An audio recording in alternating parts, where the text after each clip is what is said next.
G'day everyone, welcome to Porsche Talk Podcast. I'm Marc from the rarely on YouTube anymore channel, Marc and Cars, and I'm joined with Ajmal. G'day Ajmal, how are you today? I'm good. It feels like it's been ages since we've spoken, but no, a whole week. It's been a week. Yeah, it's been a whole week. What have you been up to? What's been going on in the world of Ajmal? Well, this week, I mean, firstly, last week was brilliant talking to Brock. Sat in his car as well. Yeah, it was really good, and he's had some great stories from Amelia Island. But this week, I can't believe you and I didn't get the invite. I know. I'm still a bit sore about Magnus not coming to talk to us. Don't worry about Magnus. We don't need Magnus, but Magnus, if you do want to come on, we do need you a little bit. Yeah, we do kind of, but we don't.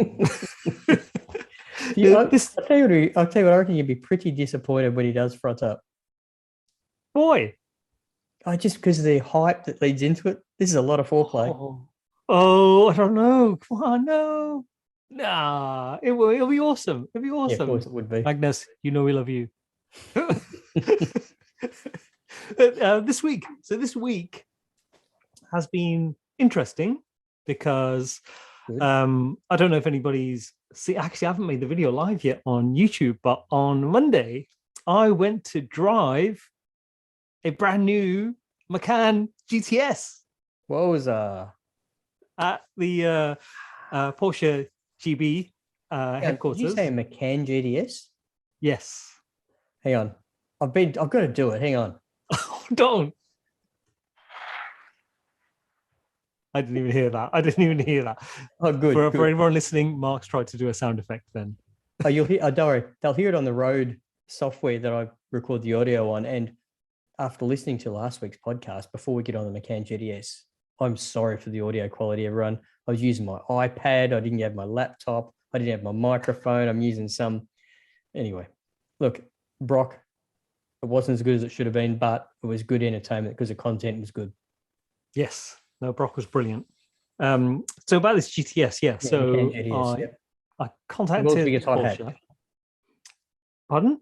The world's biggest hot hatch. Yeah, we'll get to that.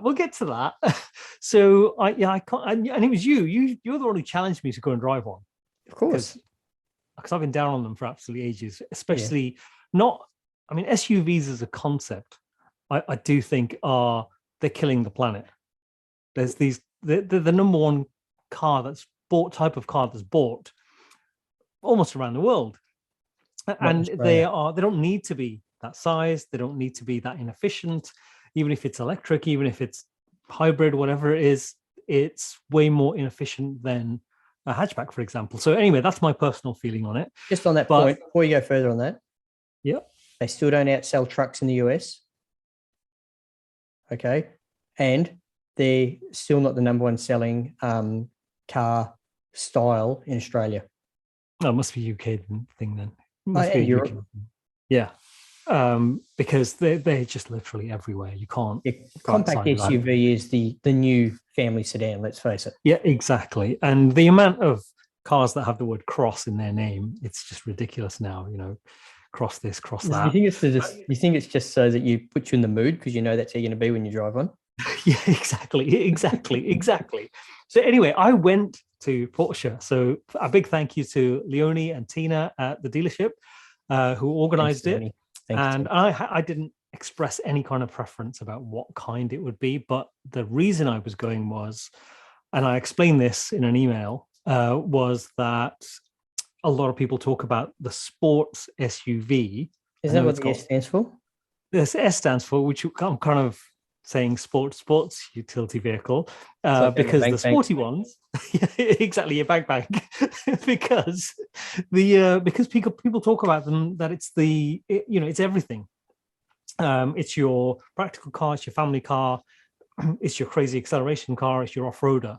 Whereas I think it's a compromise on all of those things because off-roading cars, Ajmal. Yeah, but they're not. I know if you're operating in a narrow band, but it's when people talk about them specifically as, it handles like the Macan GTS could handle a bit like a 911. Well, no one said that because it doesn't, but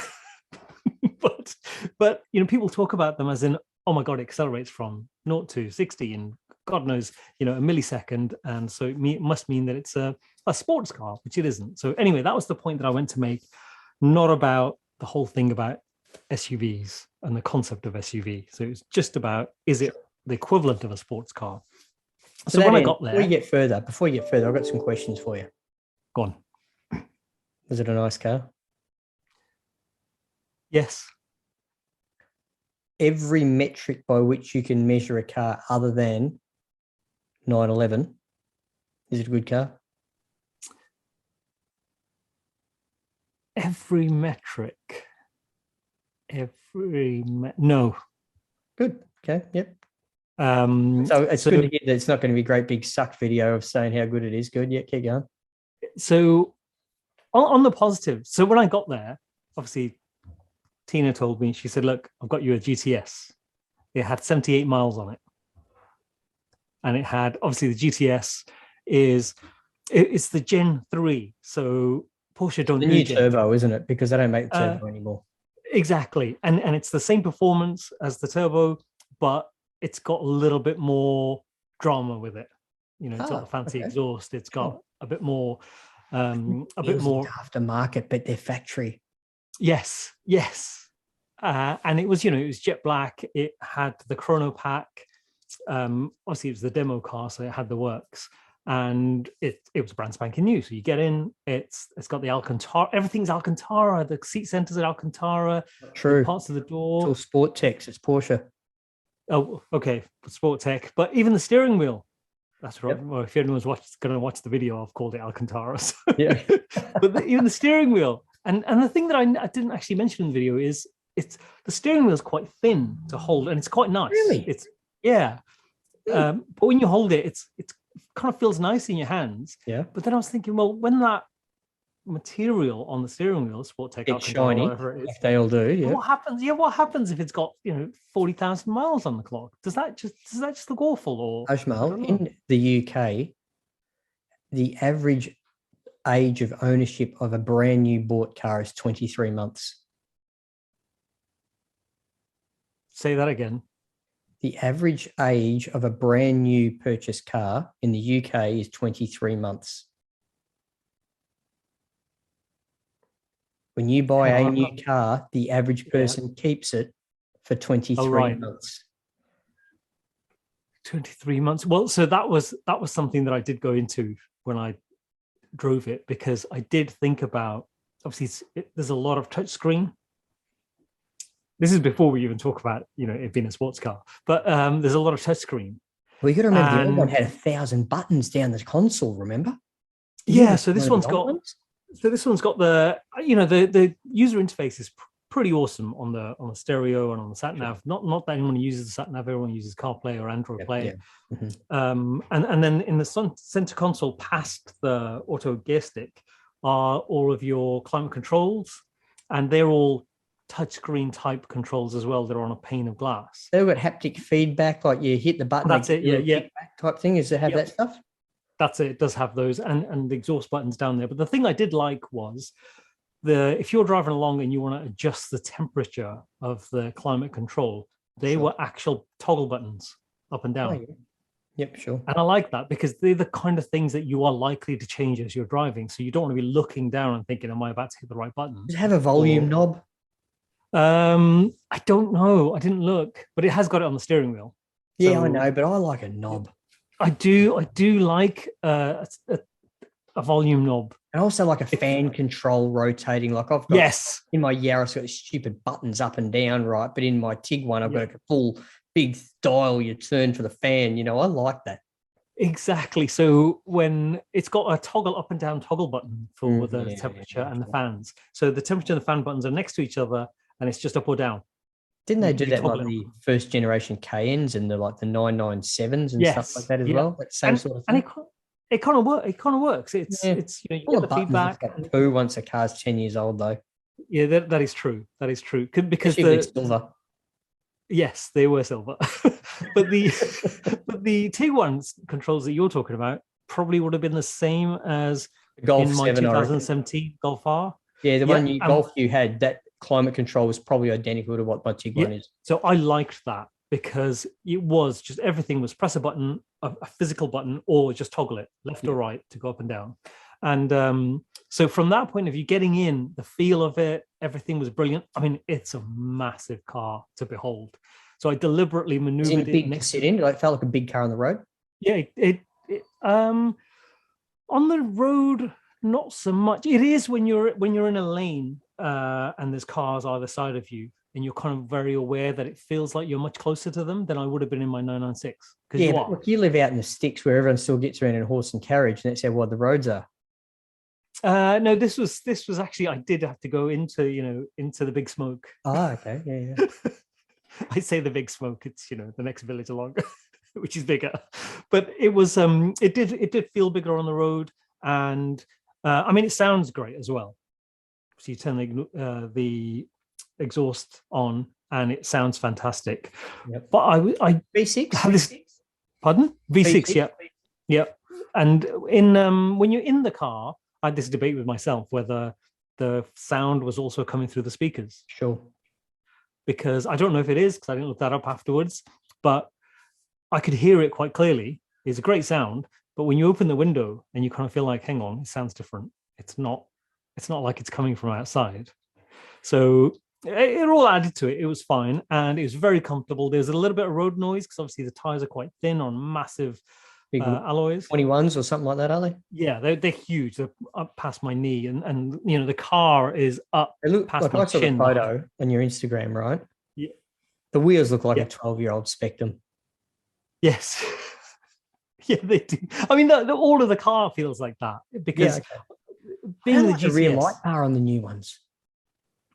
Yeah, I think a lot of people have talked about that. The styling's just not as classy as the first generation, in my opinion. I don't think it is, because it feels like it's gone more down the Cayenne route of styling, whereas the styling was different. That would make the assumption that Cayenne was a good styling exercise, and the newer ones of those, and just anyway, what do I know?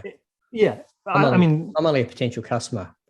Exactly. Well, I mean, for me, I'm not a potential customer, but as an SUV, as a sports utility vehicle, yeah, it's a great piece of engineering. It's incredibly well built. The way that they've put everything together, when you're sat inside it, everything's intuitive. You know exactly where everything is. If you've driven any kind of old Porsche, it's just really easy. You just get How heavy is it and drive. But so a little bit of the specs. I did ask for a data sheet on it. So it's obviously the V6. It had the chrono pack, which meant that obviously it accelerated a bit better, and it did 0 to 60 in 4.3 seconds. That's with the chrono pack enabled. Yeah, and like 4.5 without the chrono pack. And obviously there's settings that you can adjust on the suspension and things like that, which I didn't touch any of those. It's more if I'm driving along and I want to put my foot down, what's it like? Yep. So all of that stuff, if you like the look of an SUV, it's one of the better ones probably out there. Build quality, fantastic. Holy moly, the thing's 2 ton. Yeah, and you feel it. You feel that when you drive. You can't hide from that number. Yeah. I should mention the price. The price over here, so that one with all the options that it had on the road price was £72,500. GDS, 72.5. Yep, 72.5. That's drive it away. Yep, sure. Without any of the options and without the on the road stuff, it's sort of 64,700. Okay, so I reckon the option amount you just gave as a dollar figure or a pound figure, is probably about what the average would be for people who bought those cars anyway. They'd spend on options, Yep, because it didn't, because it's the GTS. It didn't have. Comes with a lot anyway. It doesn't need. It comes with nearly everything. It's 2 sort of A4 sheets of the standard stuff. Yeah. And so that's $130,000 Australian. And the stuff. Yeah. Okay. And is that gonna have your luxury car tax on it? No, you don't have luxury car tax. That's your No, if over there. I mean, over there. 100% it will. Yeah, for sure. If it's over $66,000, Oh, right. Okay. and I reckon there's a good chance it is. Right. Yeah, absolutely. It's going to be. How much did we just say that was? 130. Yeah. Let's see how much they are here. GDS without options, drive away. Anyway, keep telling me about it. What else? Oh, so the options that were selected on that one, it had the Bose stereo. It had wireless charging. So the Bose stereo was kind of £834. The smartphone Wireless charging, was it? Wireless charging is an upcharge? Did it have an upcharge on the paint, or was it a standard color? Oh no, it's is it one of the free colors? No, the color is black. Yep. Okay. Yeah, so no charge for that. It's got the up-spec wheels though. Geez, the Yep. standard wheels look much nicer. How much are the wheels? No, I don't think. Oh yeah, the steering wheel in Race Tech was an extra £720. Wowza. So yeah, the Bose stereo was $830. The smartphone compartment with wireless charging was $350. Reversing camera $360. Privacy glass $330. Automatic dimming interior lights $250. So individually they're not massive, but they add up. It's all adding up to, what was it, £12,000 or something difference, wasn't it? No, it's actually about £6,000. Oh yeah, you said 72.5, didn't you? Yeah, sorry. Yeah. So and then the interior, the extended race tech, and the leather, because it had leather across the dash, beautifully stitched. That was £1,100. Panoramic. Those interior guys and girls are pretty good at Porsche when it comes to interior bolting together. Oh yeah, it was beautiful. It was just, and you wanted to touch everything. It's just so lovely in there. Yeah, perfect for your kids with muddy boots on that car. Well, that was the thing I was thinking. So if you buy it and it's your utility vehicle, are you going to go off-road in it? Are you going to get your mucky kids and dog in there? Are you going to go to the tip to get rid of the rubbish? Like me, I suspect deep down, you'd love to be the guy that is doing that to that car. Well, I do it. I do it to my night. I do it to my night. You know what I mean? Yeah, which is what I would do. Like without options, that car drive away here, like in pound, your price converted to Australian dollars was, what did we say? 129. Yeah. Here in Australia, without options, that car is 149. Without options, it's an extra $20,000. That's all got to be luxury car tax. Yeah, it's got to be, and profit. You know. Oh wow, it's a lot of dough, right, isn't it? So the equivalent is kind of probably about 165. Yeah. Wow. Once you add those options on. Geez, they get us over here, don't they? They really do, don't they? No, jeez. It is what it is. Anyway, that was my kind of feeling before I started driving it. Mm-hmm. And then anyway, before we go any further, have you ordered one? Of course I haven't ordered one. Laugh me out. I want to see this went out on a curveball somewhere. You're trying to be a tough guy. I've ordered two. Did you let the wife drive it? Pardon? Did you let your wife drive it? No. I only took it out for a short drive and I took it straight back. Good decision. Otherwise, there might be one in the driveway right now. No, she doesn't care. She's kind of similar. Driven it, Ajmal. She hasn't driven it. Yeah, but she's a similar view to me on SUVs, and she would have that Golf R back in a heartbeat. Yeah. Okay. So, you suppose and then Range Rover where you live? A lot of people do. Range Rover Sport. Sorry.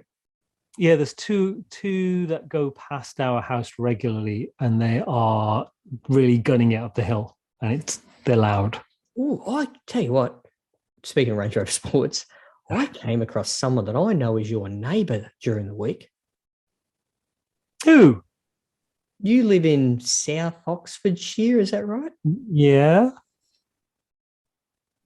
Doesn't Ginger Spice and her husband, who sort of run Red Bull Racing, live in South Oxfordshire? Do they? Or They Christian do, Horner?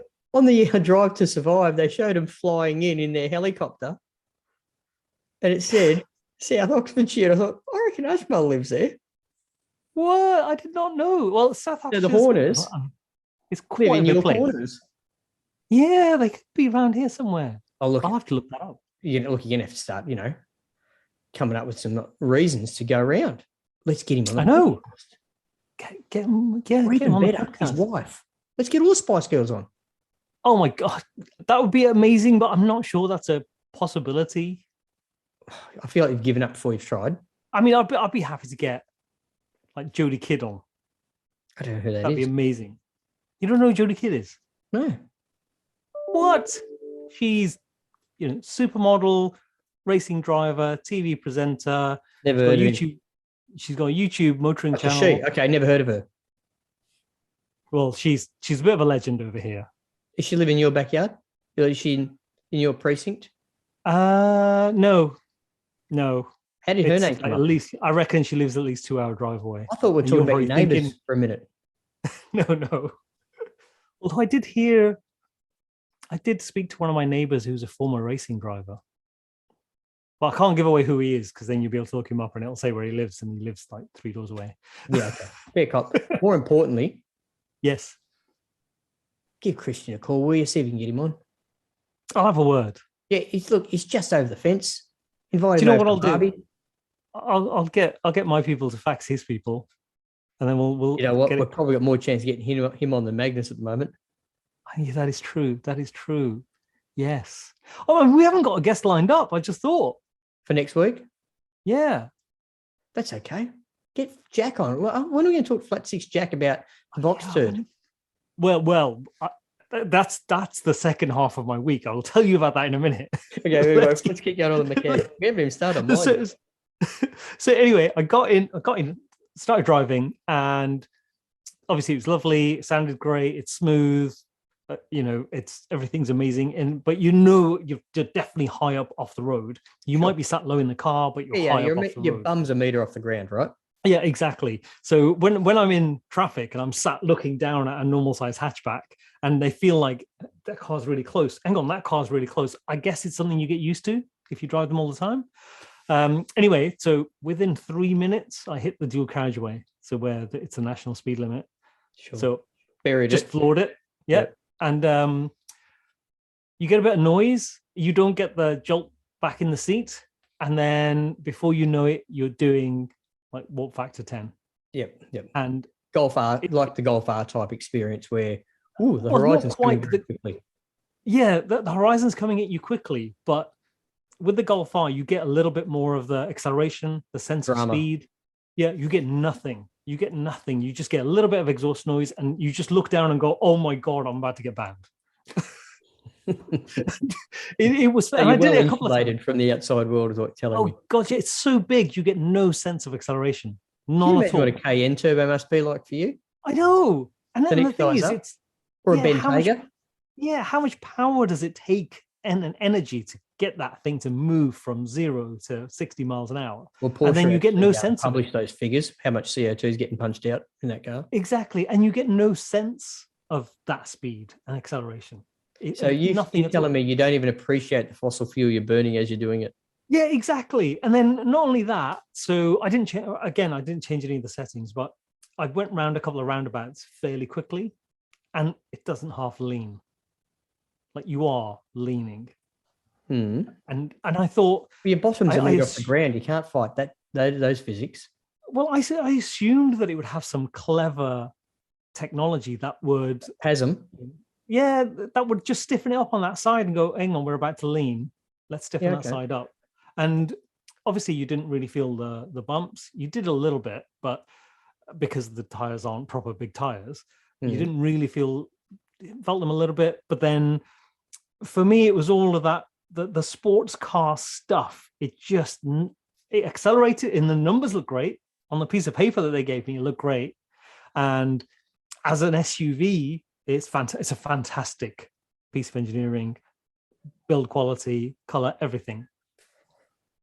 But then it just didn't do it. As a sports car, no. Just Can I ask absolutely you some family questions about the car? Go on then. If you know the answers. I've driven a current series Macan S, not a GTS. Okay. Mm-hmm. Did the GTS have charging docks for each rear passenger for kids with iPads or anything like that? I did not get in the back, but the one thing I did notice was that if you in the back, two adults obviously can sit really comfortably. Yeah, 3 would be tight though in a Macan.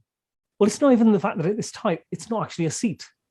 Yeah, it's that little booster thing in the middle. Yeah, exactly. You're sat on the bit of leather in the middle, in between the two. It's like putting 2 race car buckets together, and you got this thing wedged up. Yeah, exactly. It's. I mean, it's kind of flat, but you're not going to sit comfortably. They've made the 2 other seats buckety. Exactly, and that's one of the arguments that against the whole SUV concept, which we're kind of veering off the sports thing, but was that they're no more comfortable and no more practical than a hatchback. So, if I would still have my Golf R over that car, if someone said that your everyday car, and this is the thing that people don't understand, if I won the lotto tomorrow and I won 100 million, my everyday car would probably still be because I've got small children, would probably still be a Golf R because I'm going to throw some controversy in here. You ready? Go on then. From the Macan S I experienced, and only last week, an Audi Q5. Brand new, right? I wouldn't say brand new, 100,000 kilometers on it. I reckon the Audi Q5 felt sportier. The suspension, the acceleration, the throttle response, the interior quality was better in the Audi. Oh, wow. Really? Yep. But I will say this. The touch points to drive, how they felt in your hands, where you just rest your arm on the sill of the door, where your hands naturally fall to do things, and the entertainment system was far superior in the Macan. Yeah, I thought that quality was fantastic. But yeah, like the Audi Q5, that is, they're both made on the same platform, obviously, and by the same parent company. But I felt the suspension and throttle response was more active in the Q5 than the Macan S. Well, it's just so sanitized in the Macan, and it's the sportier version. Yeah, but you think the Audi Q5 would be that much higher level of conservatism, wouldn't you? Yeah, I would have thought so, but it wasn't RS. So it wasn't it? What are they called? RS5, Q5 or whatever. RSQ5, whatever. It wasn't the sporty one of those, which would be even worse, right? Yeah. I felt the suspension was too harsh in the Audi. Oh wow! No, I felt too much trying to be a sedan or a sports car than a SUV. Well, I thought this leaned so much. Obviously, you've got no sense of acceleration and speed, and that's your reference point is a completely flogged suspension in a 996.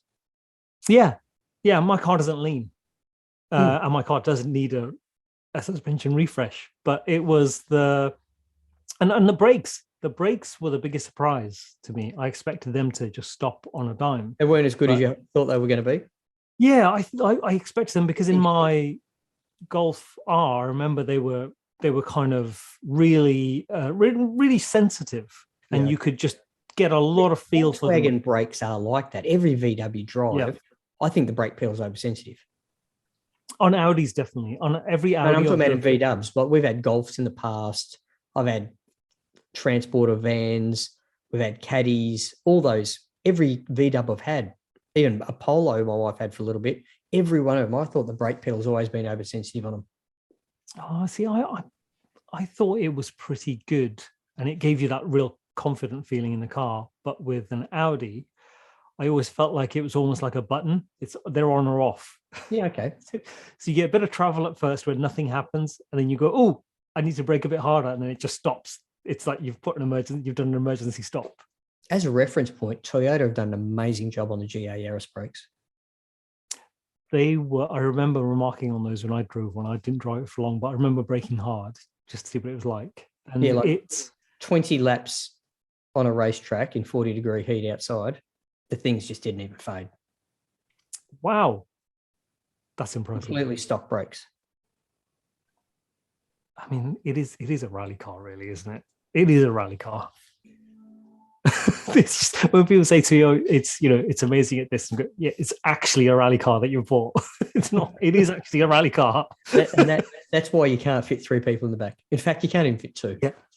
Yeah, and not only that, it's just, which is why, because it's so hard to get hold of, which is why they're going to stop selling it, which is why the price is never going to go down, which is why they're never going to have massive miles on them. Toyota announced an automatic version coming out this week. What the for? What for? Because this is another thing we need to talk about. Shift faster. Hang on. No, we need to talk about this in a minute. Let me just finish this thing about the Macan. Right. So I took it back. And then when I got back in my 996, well, first I did park the Macan GTS next to my. Get a photo for size proportion. I did get a photo. It's going to go on Instagram after this. Yeah. And it's ridiculous. I was parked next to it. I couldn't see it from the driver's seat. I couldn't see my 996. But when I got back in, the steering felt so direct. Yep. In my 996, and it felt zippy. Like, it's not a very lightweight car because you've got that weight hanging out the back, but it just felt zippier. It felt, all the things that I think it's also should be aspirated as well. Remember that Macan's a turbocharged car. Yes. Yeah. So that early torque in your car is very different to the Macan until the Macan comes on song, and then it just blows the lid off everything. Yeah. But I think it was the sense of acceleration that you got. Yeah, sure. And it was just, and when you're in it and you're going, I've just been in a £72,000 car, and I prefer my really crusty 911, which is why my wife says, "Well, I can't understand why you love that car." It's just every time I get in it, it makes me smile. Apart from obviously the oil thing the other week. Yep. Or lack of oil thing. Yeah. Have you put oil in it since? 2 liters. 2 liters. Yeah. What's the capacity? I don't know. So I bought a new can. I bought a new can. No, hang on. No, we know, because you were down at like 12.5% and you've put 2 liters in. So it could only be about 2.4 liters your capacity. No. It's got to be more than that. Because I don't know how much. It's a dry sump, remember? Oh, yeah. I reckon it'd be a good 4 litre. If anyone out there is listening and knows what the oil capacity for 996 is, please let us know. Yeah. So I put in, because it was still parked on the slope. So when I came back, and I went in the morning and I put in, I thought it's got to need at least a litre. And so I put in a litre, and I went for it, and I started it up in the morning, and it still made that noise, that awful noise. Tickety tick-tock. Yeah. And then, so I drove it, and for the rest of the day, it didn't make the noise. And then when I came back, I parked it again, and I put in another litre. And then I went and checked the gauge, the guide that comes up, the digital one, when you turn the ignition on. But anyway, yep. Well, it didn't. For Christ's sake. Well, no, I did the dipstick as well.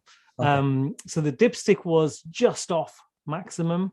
Okay. And on the dash, it was 2 bars below maximum. So I haven't fired it up since. I suspect it will still make that noise.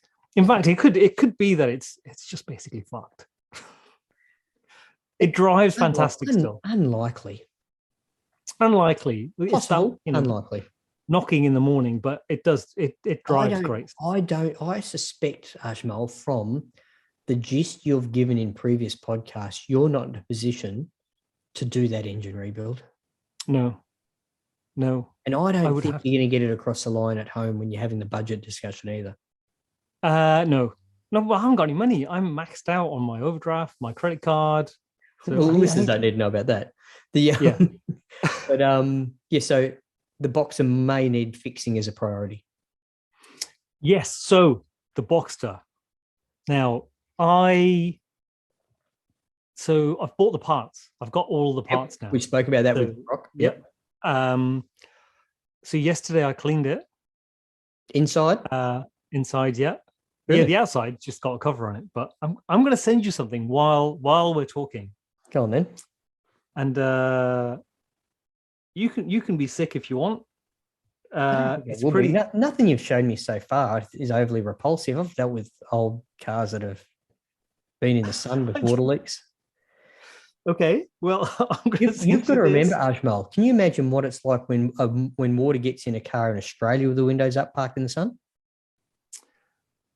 Yeah, but the heat must dry out. Oh, no way. No. No way. Hey, Okay, well, I'll tell you what I've done this week, Ajmal. I've used yes. my 356 as a daily. What? Hmm? Hang on, what's the temperature now? What are you talking about? Outside, Yeah. right now at 8:41 p.m., Yeah. 23 degrees. So during the day, what, 30, 32, 33? Probably high 20s today would Okay, be. okay. All right, that's not too bad. I Quite thought you were nice at the still moment. kind of the mid 30s or something. Nah, that's funny. Just so the Are you listeners looking? know, Ajmal sent me a photo of his gear knob with what can only be described as green growth on the leather, not the metal, obviously. That would have come off okay with a bit of bleach, wouldn't it? Yeah. It came off, but that's what it was like all over the How steering wheel. bad's The car? seat. Oh, the car smells bleachy now, I guess. The car does smell bleachy now. So, but then what happened was, Can I give you it's some quite- advice on cleaning the inside of cars from mold from my own experience? Go on then. That doesn't smell as bad as bleach. Well, Metho.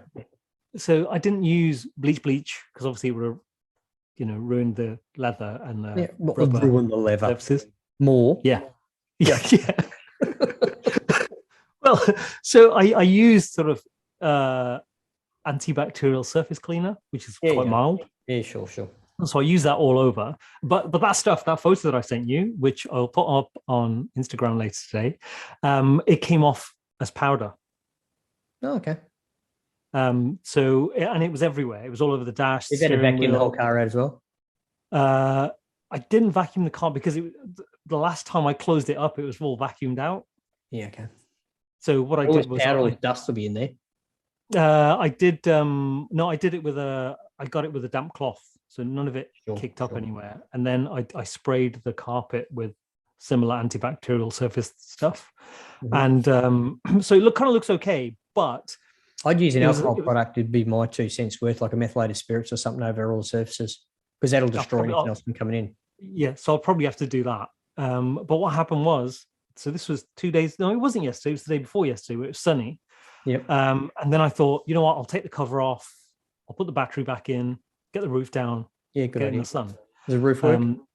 The roof does work when the battery's in, obviously. But yesterday it rained heavily all day. Did you have the roof up when it happened? Yes, I had the cover back on it. Oh, good. Yeah. So now it's sunny today, and it's, what time is it? It's 1:45. So what I'm going to do is, after we finish this, I want to go and put the battery in. I want to move it to the middle of the driveway, get the roof down, and just leave it there. Because when are the parts getting fitted? Pardon? When are you going to fit the parts? I have messaged Jack to say, when can I bring it over? Let me see if he's responded. He has not responded. So I'm hoping to take it over either later today or tomorrow. Sure. But I can't leave it with him. Why? Because if he's not working on it, it'll be parked outside and it'll just get wet again inside if it's left in the rain. I have to fix the seal. Which seal's broken? It's a door seal, one of the door seals. Is it one or both? So anyone who owns a Boxster or a 996 will know that when water gets in, apart from when the drainage holes are blocked, but when those are fine, it's down by where the door speakers are. Sure. And you always get a wet patch in the door, and you get a patch in that corner. I did not realize that. That's what's happening. So I need to sort that out. The door seal looks fine, but it's just a bit. It's just I can't take having to clean it again. It's so gross. The seal's probably only about a $10 part, is it? I have no idea. I just need to just get one. Okay. So driving the 356 each day this week. Yeah. I've been working on a building site all week too. And oh wow, it's been an absolute ray of delight seeing it parked in the suburb that I was working in. A lot of tradesmen and industrial businesses are there. So there's a lot of Toyota Hiluxes and Camry company cars, lots of just white, silver, vanilla looking locks that just with wheels on them that are of purely function, not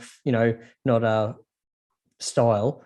And seeing my red car parked amongst them, it's just like something from outer space. Did it look tiny next to all of them? Of course it did. Like the car's tiny anyway. Yeah. You know, your 912 looks big next to a 356. Would it? Yep. Would there be? I know, because I know people with 912s and I've had mine parked next to it. Yeah, because PJ's got a 356, which I've seen.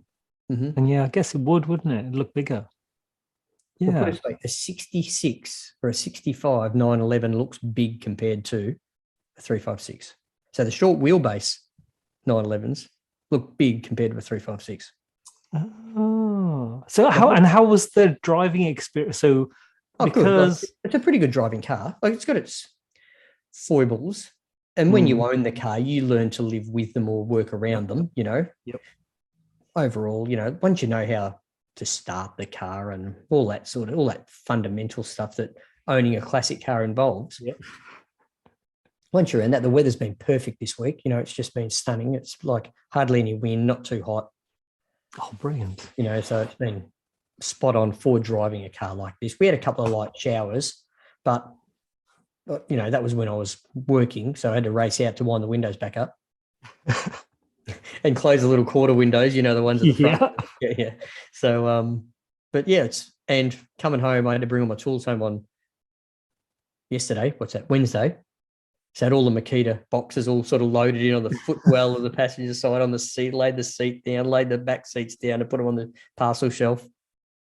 Oh, cool. So it's, and when you get up in the morning and you fire it up, I mean, because the thing is, I guess, because with my 996, I used to get that anxiety when I was driving to work.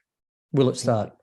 Yeah, will it start? But that kind of faded really quickly, because when I first got it, obviously I didn't know the car. Whereas now, anywhere starting routine, Ajmal, I know the car's been sitting for a week. I've got a button I've mounted under my dash that I know where it is, that's got a priming electric fuel pump. So I'll click and hold the button till I hear the noise change, so I know the fuel's gotten all the way through to the carbs.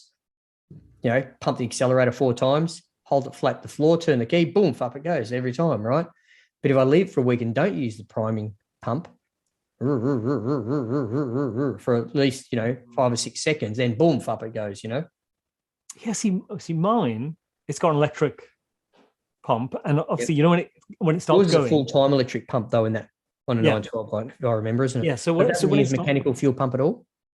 No, it's just completely bypassed. Okay. So it's not got any pipes in it or anything. Sure. So when it goes, when you turn the ignition on, obviously you hear it clicking, and then it's clicking while it's pumping the fuel from the tank to the carbs. And when it gets to the carbs, it stops clicking.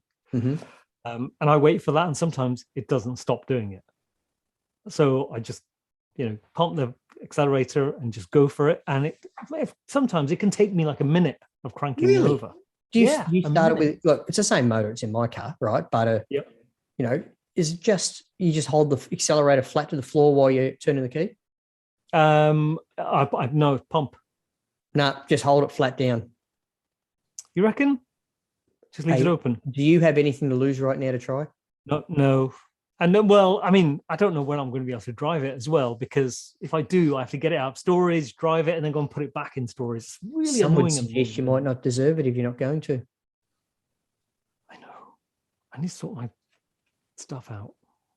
I need to get stuff done. Back to the point of conversation. Just try it. Hold your foot flat to the floor. Give it 4 pumps. See, I've tried that, because and then just hold it flat to the floor while you're turning the key until it fires.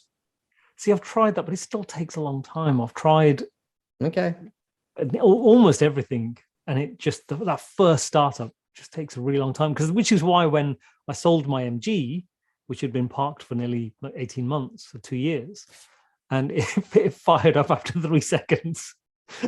And it'd just been on a trickle charger, same old fuel. I didn't do anything. I just rolled it out, turned the key, and it's fired up. So it just made me think, oh, come on, German engineering should always be better. But the carbs aren't set up very well, so I need to sort that out. Well, listen, well set up carbs isn't something that MG owners would often have a conversation about. Oh, I think you just had a lucky go there. You're probably right. I did have. That's also assuming your carbs are set up well in the 912. You can't just set. They're not set to forget. They've got to be done every tune-up. And in a car like that, if you got to do your valves every 6 months, I bet you if you're not putting oil in your 996, you're definitely not doing your valve clearances in your 912. No, Jack did that 18 months ago. Mate, if you don't do it every 6 months, right? Even if you don't use the car, you're going to have it. I promise you. That, my friend, is a guarantee. It's in the manual for a reason, Ajmal. Yeah, they need doing. The carbs need setting up because you need a garage. I do, and it's and a job to pay for. Yeah, the job thing is.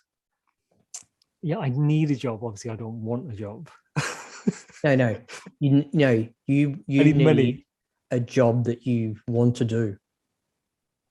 Yes, that is it. That's what I need. I need an income.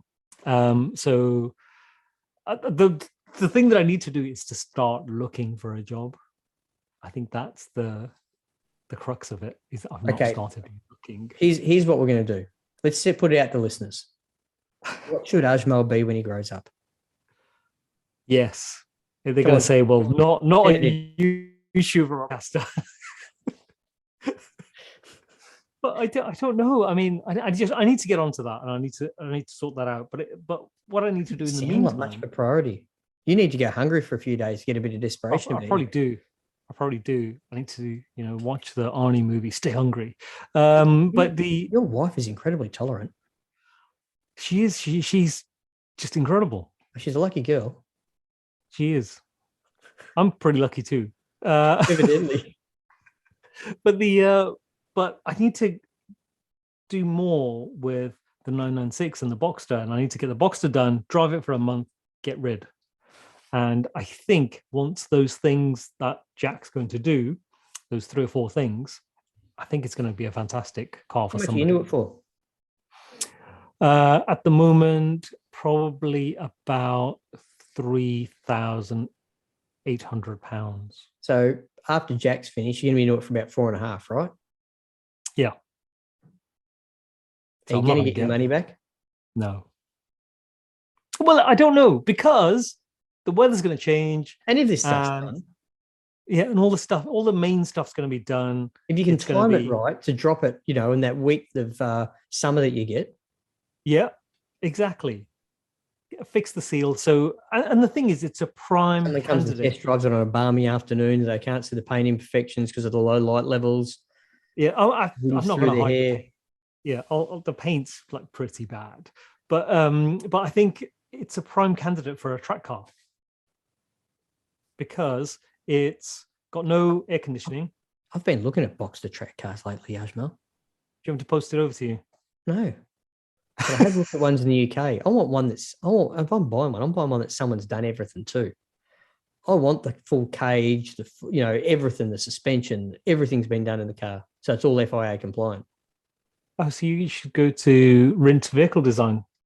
They do that. They're doing that to one right now. No, I want one that someone spent all the money on and hasn't used it for 2 years, and it's in the garage, and their wife's saying, "You got to get this thing out of here." And they want to just want to dump it. There's a few race cars direct at the moment for that whole 17,000 to 20,000 pound price point. Wow. Which I reckon is pretty good bang for the buck. Yeah, sure, you can't register it. It is a track-only car, right? Yeah, I'm not a fan of the track-only thing. I want to be able to drive it there and drive home. I'll tell you the negative to doing that theory. I like the idea of it too, don't get me wrong. But firstly, to do it, to get a road car that you can enjoy on the track, costs a fortune, right? A good one. Yeah, true. Now, and you're always driving it knowing it's got to get you home. Oh, on the track, yeah. Yes, right? Yeah. Because So there's that issue. That's the second issue. The third is you got no insurance while you're on the track. Wouldn't you have separate insurance? You may decide to go down that path, but once you've seen the price of it, you wouldn't have. Oh, yeah, that's true. All right. To give you some perspective, a GT3, you might have heard of them before. Well, maybe on the internet or something. At the moment in Australia, a 996 GT3 is a $250,000 car. Oh, right? my God. Yeah. But let's say you want a modern one. So let's go for a 991 GT3. 991 GT3, close to $300,000 Australian. Yeah. Just, put me down for two. Yeah. I think they do bulk buys. Oh, right. Yeah, let's do it. So that's what the money is, right? So let's say 300 for that car. Yep. Or you go and buy an ex-Carrera Cup car. That you can't use on the road. Correct. You can't use it on the road, but one, it does better lap times than a GT3 does. It's a third of the price. Oh, wow. That's nuts. And it is fully race car. And you can own it. Yeah, but Holeless boulders. Yeah, but then you need a trailer and stuff, don't you? Yeah, you do. That's what your Macan's for. GDS with a tow bar. Yeah, but you gotta have a trailer, you gotta have a car to use. Do you think a car on a trailer in your garage is taking up much more space than a car in your garage? And are you gonna daily a GT3? Hard life. Kidney belt. Yeah, see, it's difficult for me to comment on because I'm not a track guy. Yeah, fair enough. So I know people who go and take their cars on tracks, people like you. Another one, my friend who has a Yaris, he had a Boxster Spider that he tracked, but they were, like you, they were cars that he drove to the track. But I don't know anybody who actually trailers a car. Road rubber, also street rubber. That's good for the track. Costs a lot of money, right? Yeah. Oh God, yeah, because you would probably if you had a good day at the track, you've gone through a set of tires, right? Expensive tires. Yeah, you've gone through a set, yeah, and that's what. Right. Yeah, easy. Yeah, right. Whereas on the track car, you're using slicks, half the price, and they last twice as long. Oh, yeah, that's true. Which reminds me, it's Formula One this weekend. It is. Formula One weekend starts tomorrow. How do you feel about supporting the Middle Eastern Formula One races? After a little rant about Qatar Stadium getting built off the sweat. You're going to set me off now. Subcontinental slaves. So you're going to set me off now, because so the core market for Formula One is Europe, right? Historically, correct. Yeah, it is. But you've got a historic market, in Australia. You've got a historic market in Brazil. Sure. In parts of America. Mm-hmm. But then obviously Bernie wanted money, and he still took does. the money. Still wants it. Yeah, and he took the money of these dictatorships who wanted to legitimize their dictatorship with a global sporting event. And I think one of the things that I remember is the Indian Grand Prix. And David Coulthard was there, and him and Eddie Jordan and Jake Humphrey, they would do this little walk. What year was that? This would have been probably maybe 5 years ago, 6 years ago. I misremember now. It could be longer, but and then they would do the walk around, take in the culture of where they are. Yeah. And I think David Coulthard spoke off the hymn sheet. Off the script. Yeah, because he said, we're here. It's, you know, one of the most, one of the richest sports in the world.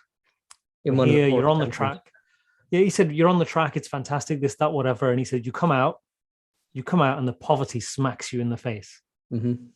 And you know, and I always believed that. And I think you've gone, you know, that government has paid a lot of money for that Grand Prix. Bahrain government paid a lot of money for that. You know, Abu Dhabi and the Russian Grand Prix. You know, they would have paid so much money to legitimize and, you know, them as an entity, regardless of human rights and equality and things like that. You know, if someone said, you know, there's a Saudi Arabian Grand Prix, you'd go, you know, there's, you know, women not having the vote and women not being able to drive, which, Sure. I mean, they're allowed now, but that doesn't mean, hey, suddenly everything's fine. You know, it's this. No, but it is one less thing wrong. Yes, it is one less thing wrong legally, but in society, I bet you it's not allowed. Yeah, socially, it's probably problematic. Socially, yes, exactly. It's probably just the same as before. It's going to take a couple of generations to fix that problem, right? Exactly. So the whole Bahrain thing, and you know, and even what's the other one? Hungary, is it Hungarian Grand Prix? Where like you're not allowed to teach or talk to children about anything to do with being gay. So Hungary. You know, is it Hungary? Yeah, it's a Hungarian thing. That would surprise me. No, it's Bulgaria. Bulgaria. Yes, Bulgaria. Sorry to anybody who's listening from Hungary, and all three of you, every Hungarian person. But you know, there is that thing. Automotive podcast in Hungary right now, I reckon. You reckon? No, I don't know. I don't know if anybody in Hungary is listening, but if they are, I'm sorry. My grandmother was born in Budapest. Oh, I did not know that. There's a lot of things. You've got European roots. Married in Europe. He and my grandmother met in a war refugee camp. Oh, wow. Oh, my word. I mean, I knew you were old, but...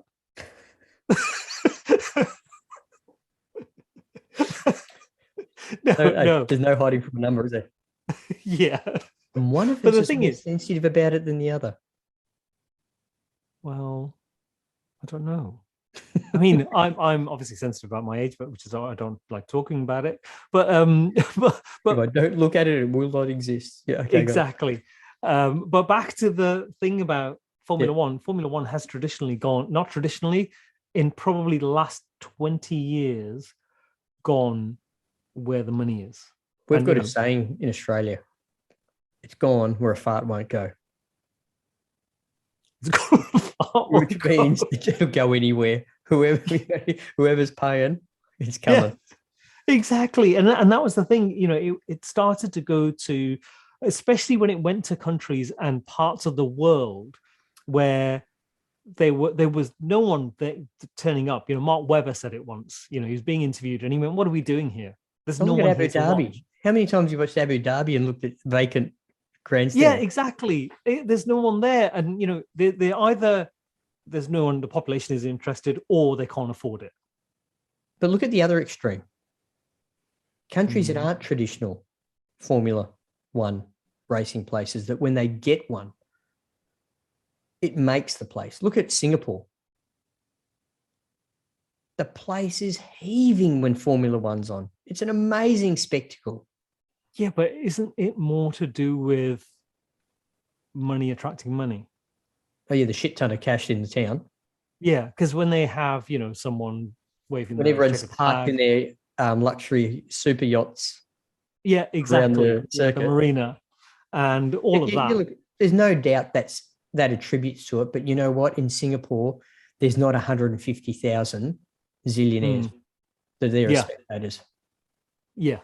No, I do get that, because and that's when it goes to a country where it's trying to promote itself, and then you think, well, fair enough. Well, they do it for tourism, right? Yeah, Yeah, exactly. It's not going for, because it's gone for the money. In the last 20 years, they've gone where the money is, and it doesn't matter what kind of money it is. If it's dirty money, blood money, whatever it might be, we don't care. As long as Well, it's money, we'll there aren't sell. many cities poorer than Sao Paulo, right? Yeah. Pretty historical Formula One city, isn't it? But the thing is, there's always an atmosphere at that Grand Prix, isn't there? Like a mega atmosphere. Maybe they don't charge people to go and watch it. I mean, that would be amazing. But also, they've had homegrown, like serious homegrown talent, haven't they? Yeah. If you look, yourself, and I know it's the same in the UK as it is all around the world. The only people driving those cars are the ones that buy those seats. Yeah. Whether it's they bring sponsors with them to buy the seat, or mum and dad have paid for their pathway up to a certain point. Yep. There's no one's on the bones of their bum scrapping for a Formula One seat, are they? Not once they're up at Formula One. I think it's when you're trying to get on the ladder. Like, when you think look at Stroll. His dad had to buy Aston Martin, for Christ's sake, for him to keep a seat. I know, he had to buy the whole team. And it's the same with, Haas. Yeah, what's his name? He had to invest a massive amount into it. Is the other one, is it Latifi at Williams? I don't. Oh, maybe. Yeah, I think he's a. Do you like new cars? Pay driver. No. How come? I don't. I like the big wheels on. So I think it's to do with. Do you remember A1 Racing? Yeah. The cars were supposed to all be the same, weren't they? Yeah. And then, but the A1 Racing it was basic aero on those. Hang on, let's stop for a sec. I just want to backpedal in our conversation. Wonder where those cars went. That would be a good track car to buy now. A1 Racing. Yeah. that is true. You should look into that. You should get. I reckon you get a good, cheap, Formula style car. Make it road legal as well, so I could drive to the track. That bit I don't know about, but I'm talking about as a track car, right? Yeah. You probably pick it up for a song. There's probably 20 in a shed somewhere, right? I know, but you'd need a team to get it going. You reckon?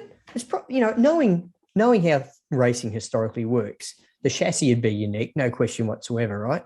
Yep. Some company would have been contracted to build that for the whole series, the chassis. Yeah, probably Dallara or somebody. Probably uses a Ford Z-Tech motor or something in it that punches out about 350 horsepower, so every car's the same. Oh, I don't know. And weighs about 450 kilos, the car does, so it's probably incredibly fast and exciting. Yeah. But anyway, the thing about where did they go? Because that was quite. It was who did it? Who put money into it? It was. I know, but it sounds like a project for you and I, doesn't it? And you know what? If we can only get the chassis, no motors, we can put an LS in there. That is true. 30 great 6.5 litre, 500 horsepower V8. Costs us only $5 or $6 grand. We need to get like the car designer on, the one who designed the A1 Racing car. I reckon you could find him. He'll be a POM. I guarantee you, he's an Englishman. All right, I'll look into it. I reckon he could be American. No. All the Formula One teams are based there in the UK. All those they are. And you know what? And you know what? They're all around here. They're all like within a 2-hour drive of where I am. No, they're all Milton Keynes. Yeah, Milton Keynes is Red Bull.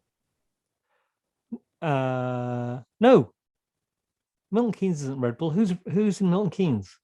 Everyone's in Milton Keynes, I thought. All the engineering companies are there. Everyone's there. No, because Brackley is Mercedes, which is near Silverstone. But I bet you all their parts and everything get machined up and everything over at Milton Keynes. They probably do. Anyway, let's find the guy who designed the A1 cars. Yeah. Which the new F1 cars look a bit like. Yeah, because I think that they're just so basic in their aero, and there's no, little winglets and. Yeah, but it takes me back to a time of, Schumacher and Senna and stuff. Those cars when they're that simple, I know, and I mean, I remember when. Do you remember when Schumacher made his debut at I think it was the Hungarian Grand Prix, and he stepped in for, what was the guy's name? He'd been arrested. I don't know. He'd been arrested for assault or something, and they had to get someone in quickly, and they got Schumacher. And it was the 7-Up Jordan car. Sure. It was sponsored by 7-Up. And I think he qualified it in something like 5th or something, or 7th. And then it broke down after 3 laps. The next Grand Prix, he was in a Benetton. Yeah, okay. And Eddie Jordan was like, how did we let him slip through our fingers?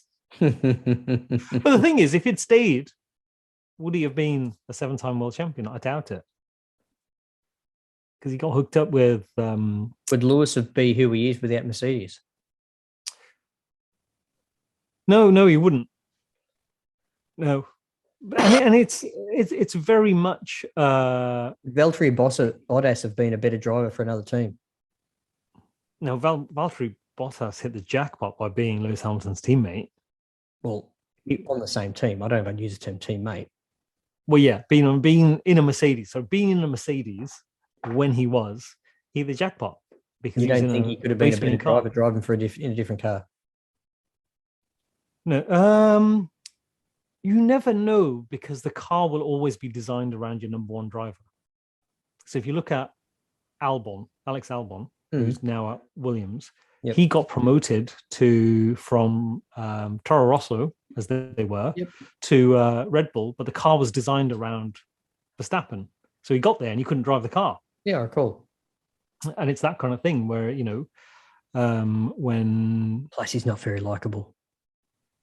Who? Verstappen or Albon? Albon. I think he's a little bit spoiled. I didn't know that. I thought they said you didn't watch him on Drive to Survive? I don't watch Drive to Survive. Oh man, how can you be a Formula One fan and not watch that? Well, no one has ever provided a better insight to the sport than that TV show. But I feel it's fake. It's fake because some of the perception that they give you. Idea of yours without actually watching it to find. No, because you watch it, and you're going to say, "Mark, you're right." I'm sorry. Well. Let me tell you. I read a story just this morning because Verstappen has said that he's not going to be in it. He's refused to be a part of it. Who? And Max Verstappen, that guy. He doesn't exist. He's not in Drive to Survive. And he said that it's because of the way that they fake rivalries and things like that. He said, if you know Lando Norris and you know Dan Ricciardo, you know that they're actually great guys and they get on. But if you watch the show, he said there's there's tension between them and stuff like that. The tension that's put between the drivers, anyone watching it can see there's no real drama. No one's getting out and belting each other. Yeah. It's just little, not happy. That was my line. There's no boom, boom, boom, get out, rip helmets off and belt each other like in ice hockey. That, my friend, would be good television. But that would be good. I mean, that does take me back to... Yeah, so the rivalry is talking about, right, the rivalry is talking about is pissy. It's not actually worthwhile to think that it's a genuine...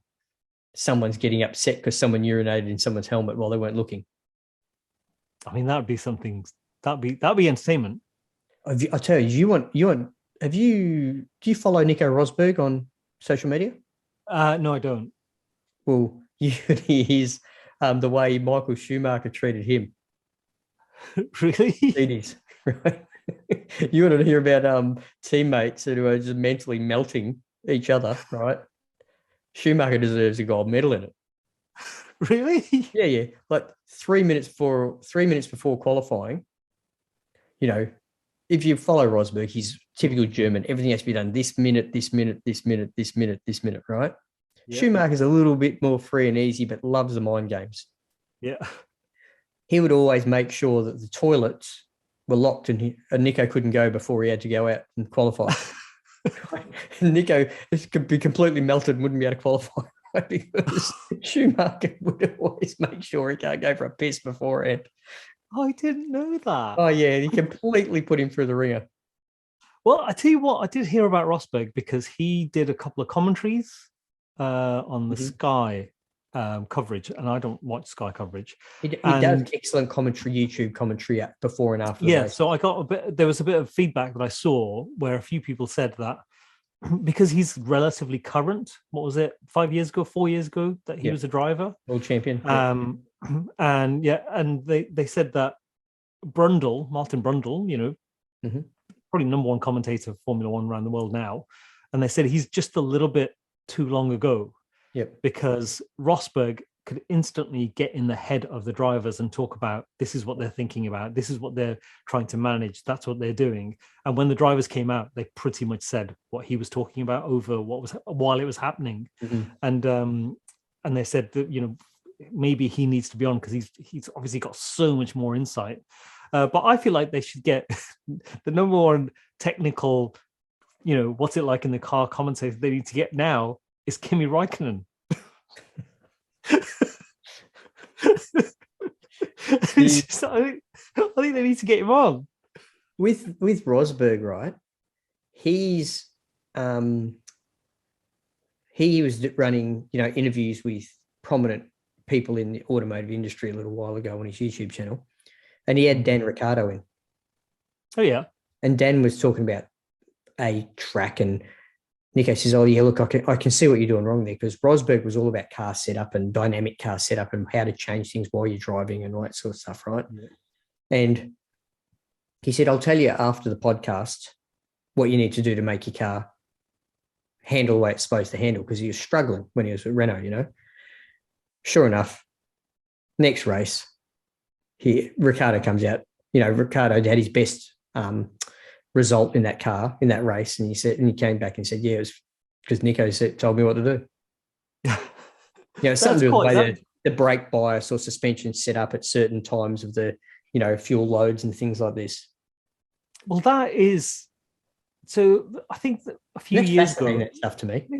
I really do find that stuff fascinating, because I think when the first time Schumacher came along and he had so many buttons on his steering wheel, and he wanted control over everything. Yeah. And that's the thing that, and Ross Brawn said, when he's talking to me over the radio. Yeah, I got no idea. Like he said it's like he's sat in the next room. Yeah. He's not breathing heavy. I can hear him clearly. And he's probably overtaking somebody down the outside on the dirty part of the track while he's twiddling with something on the steering wheel. And he's talking to me saying, I'm going to come in on blah, blah, blah lap. And he went, it was the first time it ever happened. The guy was super fit. He was very technical. And when you think about, Senna was like that. He wanted to know everything about the car, everything about the setup. And I wonder how involved Hamilton is.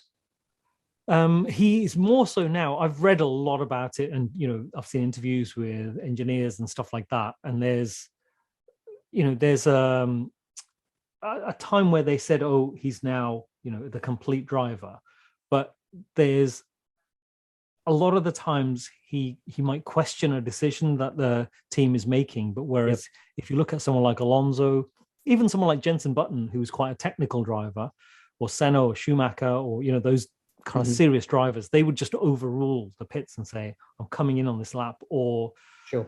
I remember Alonso saying he asked about another driver where that car was on the track. And all the commentators were saying, why is he asking about that car? And it was about 30 laps later, he went into the pits, came out, and they were both in the same part of the track. Yeah. And they're like, how did he know 30 laps back that they were going to come out on the same part of the track? Yeah. And it was, it's that kind of thing, whereas Hamilton's got better over it, and it's not something that came naturally to him, because even when he first went to Mercedes, they interviewed him, and he went, and he exact words he said, there's too many buttons on the steering wheel. He said, Michael liked to control everything. I don't want to know what that is. But the thing is, he's just so flipping talented at driving a car. Sure. And he can now manage the car, and he can do all of those things. But, there were times where he was a little bit emotional, but now you look at him, because he's so mature and he's been around for so long. Yeah. It's like he might come out and say something like he's been under pressure, or he might throw his toys out the pram, or he might say something, but his driving under pressure is impeccable. Yeah. I'm not sure anybody can match him right now, but there was a period where, he was a bit up and down. Rosberg won the title because Hamilton's head wasn't in the game at every race. Rosberg won it through will. He did, but he also won it by just being consistent. And everyone I know quite a few Lewis Hamilton fans who say Rosberg didn't deserve the title that year, but he totally did. People are going to say that about Verstappen last year, aren't they? Yeah, they are. That's a whole different thing. That's no, but it's nonetheless, it is a deserve, not deserve. Yeah, it is. Situation. But that's the conversation. But it's kind of I still haven't wrapped my head around it. Whereas the Rosberg season was Rosberg brought his A game to every Grand Prix, every qualifying. Honestly, if you're an F1 fan, two things: go through Rosberg's channel and look at some of his older videos, right? Two, watch Drives to Survive, you idiot. Right. Now, let's stop talking about F1 for a second. I want to talk about podcasting for a moment. Right, okay. And the surprising news that another Porsche podcast decided to stop last week. Yes, I did want to talk about that. I did have a note on that. I'm still gutted. It's kind of ruined my Tuesdays and Fridays. To anyone that listens to this podcast, very will likely have listened to Michael Bath's Porsche Cooled podcast. Yep. Steve, every second week, the two of them just crapping on about being enthusiasts and buying odds and sods for their 997s. A lot of gear knobs. I love the gear knob. They love the gear knobs. And an interior fitting, right? Yeah, or exactly. In Steve's case, 87 different exhausts. Yes. But good listening. I love listening to about them all, right? Yeah, and that was it. It was just two guys sat there talking about what their passion is, and there was nothing else to it. And that's what made it. It never changed. It never became about anything other than two mates. So, and you can't replicate that. It's obvious they've been mates for years. Yeah, and it just worked. And every other week, owner stories. And Ajmal, it was every Tuesday. For Michael, it was every Tuesday. Mm-hmm. Yeah. So and that's obviously how I met Michael, and I got into the podcast, and for a long time it was the only podcast I listened to. Yeah, good one. So Tuesday and Friday I'd go for a walk, middle of the day, Tuesday, middle of the day, Friday, and listen to the podcast.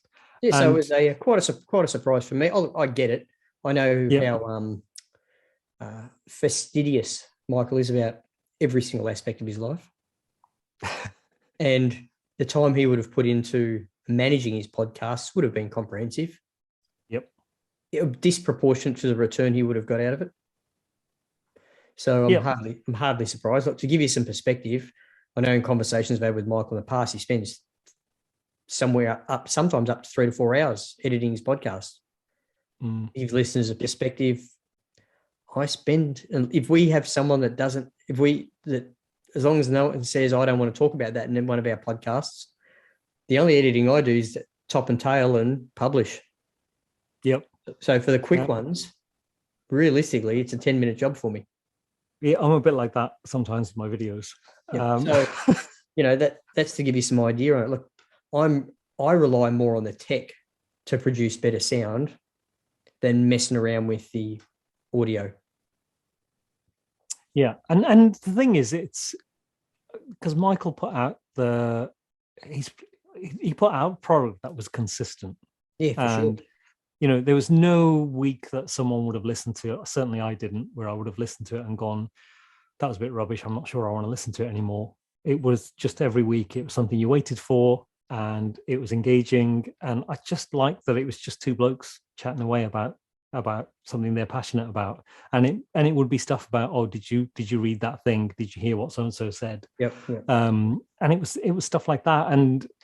But I especially liked it when they went into the really detail of doing something like, I can't get the gear knob off my car, and it's just that, sometimes it's just and one of them. Yeah, and one of them, the thing that made me laugh out loud the most was when I decided to wash my 911 after like a 10-month gap. And I'm washing, and I thought, do you know what? I'll listen to the latest Porsche Cool podcast. I'm listening to it, and Steve says, "Have you seen State of Ajmal's Porsche? Just watch the fucking thing." And I'm actually physically watching, doing it at the time. Yeah, I see. Well, look, if the boys unlikely they're listening, but if they are, Steve, Michael, thanks for the great content in the past. If you feel that you want to talk to anyone or the people still, come on anytime you want as guests. Yeah, you haven't got to do any prep or any editing. No editing. Come on and crap I think, on. Yeah, and Michael did put a post out on Instagram saying that it most likely will return in maybe a slightly different format. So I think we'll see. Just waiting for that. He's forgotten how easy his life is not doing it. Well, I mean, who knows? He might be prepping for something else. So Porsche Cool is a brand now. I think it's a brand. Yeah. And, it's not something that's going to disappear. So if he came back. Like I said, if the boys want to come on and have a chat, let's get them on anytime they want. Yeah, I'm going to message him. I know Steve's not going to be interested because I've already asked him. Definitely message him again. So now that no one's listening to you, we've got 4 listeners. He's going to say, oh, go on, it's only 4 people. But you just tell him we're going to talk about exhaust pipes and car cleaning. That's it. No, I'll reach out to Michael. I think he might. But it just depends because he might just want to take a clean. Like you might want to detox from it all. But I'll reach out to him. I noticed that Instagram follower 996 Revival posting promoting our podcast on their stories. Thank you very much. Yes, I did see that, which is nice. And I did see, I think, a couple of podcasts back, Sarah from LA Dismantle, she posted one. I saw that also. We've got to get Sarah on. Nice. Oh, so what's happening with are we flying up the charts, or are we disappearing like a stone? To be honest with you, I've not even looked. I've been that under the pump, right? I was like last week when we did Brock, I was in Melbourne, hence me having to get up at 3 a.m. to do that podcast. Oh God, yeah. Today's what, Thursday? Saturday, yes. I'm going back to Melbourne for 11 days, so I'll be recording the next couple. So you might be getting some morning calls from me instead of lunchtime calls. Oh, not that early. Like if you're up at 8, yep, I think that's 9 for me or something like that. Anyway, so yeah, it's doable. I'll wait till you get the kids off to school. That's 9. Okay, we'll work around that. We'll work it out. It's not a problem. But I think hang on, what was the thing that you were about to say? Oh yeah, the charts thing we haven't focused on. But the thing that we haven't done is the giveaway. I've still got it here. It's sitting right next to me. The Timex one. So what were the rules? The rules were that someone just needs to leave us a review and DM us. And that's it. That's all we got to do. If you want a Timex watch, I've got plenty of stuff to give away, but no one wants it. We need to do that. Do you think we'd have this problem if it was a Rolex instead of a Timex? Well, I don't know. I think because it's a decent looking watch. It's a nice looking watch. Smart. Yeah. And it's reliable. It's going to work.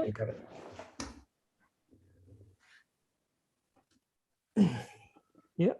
It's still even got the clear plastic over the face. For those of you watching the video, looks pretty smart. Yeah, it's pretty smart looking watch. We've still got the plastic on the buckle. On the strap, yeah. Never been worn. The battery, I know, will be good because it hasn't been had the plastic thing pulled out for the quartz yet. So yeah, I said no, it's definitely worth it. Hang on, it's got the book and everything in it. It's got the box. There you go. Do you want a Timex watch? I reckon it's a pretty nice one too. Yeah. So we need a good few reviews. Positive one would be great. Yeah. Positive review. Hey, I'm not sending this to an arsehole that gives us a 1 star. I'm just letting you know now, right? So hopefully that'll be something that we could announce on the next one, maybe. Let's do it. So anyone out there, Timex giveaway. I've got some better ones. I've got some better giveaways coming. Oh my God. Is one of them a Toyota Yaris GR? No, it might be a driving light out of one though. I found on the road next to a kangaroo. I was thinking, I was going to approach sponsors for our podcast. Yep. Initially, it'll be product they're going to send us. Yep. So are we going to review those products? Maybe. Yeah. But to do so, I've got to find a sponsor that's in the UK and Australia so they can send you something and me something to do the comparison. Because the cost of shipping for one of us to the other, problematic. Yeah. Right? Yeah, that's true. That is true. So okay, we need to work that out. You got some homework. I want to get on it. Dropping emails to the marketing of all the Prosecco makers in Valdobbiadene, all right? And see, they'll have distributors in. Well, I do get, a few likes. I do get a few likes and messages from a Prosecco producer. They do the organic one that I like. So I'm going to... Ask them to go an Australian distributor. Yeah, I'll work it out. Let's do it. Do it. Hey, we'll have to... I know we're good at crapping on, right? And we have done so for an hour and a half now. But... Oh, my God. How much better would it be if we were half cut? That is true. Not so good for you. You got the rest of the day ahead of you, but I'm about to go to bed. That'll be fine. The trick is to not stop. Yeah, okay. So I'd have to just go straight down the pub. Love a trick, right? I'd have to line up a couple of friends that I'm gonna have to meet straight down the pub after we finish. Look, I suspect that the seat in the Boxster won't go flat enough for when you're required to sleep in it because of how the wife is after this. No, I'd always use the 911 for that. Yeah, okay, good. Yeah. And there's a reclining chair in the garden as well. Nice. I took out like a blanket. Yeah, that's this. You're coming in the time of the year where you'll get away with it, but most of the year you won't. Yeah, like there's a thing in the garden when we bought the house, and it was called the summer house, and it's actually a shed with a glass door. Yep, sure. So I reckon if I slept in there, it'd be quite warm because it's a wooden structure. Man cave. No, good. It's not. No good. It hasn't got a toilet. No pinball machine. No pinball machine. I'd love a pinball machine. My daughter discovered a pinball machine for the first time only a couple of weeks ago. What? I guess my daughter's only 9, so she hadn't actually seen or used one. And she goes, "Dad, what's that?" And I said, "Oh, that's a penny." I actually had one as a kid. Oh, right. One of the old ching, ching, ching, ching, ching, 50s style rollover scoring thing. Oh, I loved it. Right. Yeah, because there was one in when I used to work, my first job. I won it in a competition, Ajmal. What? When I was like 11 years old or 12 years old, I won a pinball machine in a competition, a proper one from a pinball wizard. You're a pinball wizard. I wasn't. No, I didn't win it from playing pinball. Oh. It was like so you name out of a hat type thing, Oh, they delivered it. They put it in my bedroom. And Mum comes home and says, "What's this?" I said, "It's going nowhere." And she went, "Yeah, it is," straight out the window. Well, no, the thing's too big. Like it must have weighed 100 kilos, this penny. Maybe it's still in a garage somewhere. No, she flogged it not long after I started high school. When I was not home, she sold it without telling me. Oh my! Because I spent too much time on it.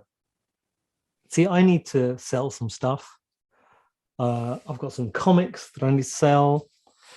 They're not very good, but I was going to give them away, and someone said actually they're worth like £500. That sounds like the amount of money you're going to need to spend with Jack to fix that Boxster. That is true. So if anybody wants to buy some comics, maybe I should give those away. We're going to turn into one of those radio stations that has buy and sell, like late night where the people over 80 million. Late night buy and sell. No, I should. Yeah. Are you looking for Spawn number 63? I've got a mildly worn copy. No, I would never give that away. I've only got Spawn once to number 28. Once to number 24. For all you nerds out there, got it. Yeah, for what year are they from? 1990, I think. Oh no. Yeah, that's enough for us tonight. I shouldn't give away my comics, is what you're saying. You'll regret it. Yeah, that's true. That is true. Yeah, I need that. If you're going to get rid of comics, I reckon keep them for another. How old's your daughter now? Your oldest? 7. I can wait till she's 12. By that point, she'll either have gotten into it or not. Because if she does get into it, you'd hate to have to go and buy some of these again because you'd want to share. Oh God, yeah. No, but she would. She would be into them. That's the thing. Yeah. I have deliberately hidden them from her because we relented and allowed her to have Harry Potter last weekend. And she's 3 days couldn't talk to her. Just every lunch, every lunch we went to, every coffee I took her out to, at home. Head's in a comic. Yeah, head in a book, in a Harry Potter We're book. going through a graphic novel thing at the moment. My daughter, she's reading a lot of graphic novels at the moment. I've actually got to check them because a lot of graphic novels aren't actually that suitable for children. Exactly. That's why there's a load of stuff in the comics that she can't read. So I can't. And we've only given her Harry Potter 1 to 3 because then people start dying. So we haven't given her number 4 yet. So yeah, she knows where they are on the shelf, but she can't get to them. Yet. Yeah, not yet. So she's not sneaky enough yet. Yeah, she's not sneaky enough yet. So all right then, mate. Let's call quits there. Thank you very much for the chat today. It's been good. Nice catch up. Listeners out there, please think about subscribing, following whichever platform you're using. Would love some reviews on iTunes because that seems to be the one that most people are listening to us on. If you want the Timex watch, leave a review, send Ajmal or I a DM on Instagram. You'll find us. In fact, if you type in Porsche Talk Podcast into Google, you'll get to us. Thanks everyone for listening. Thanks, Ajmal. Looking forward to chatting next time. Thank you. Boom.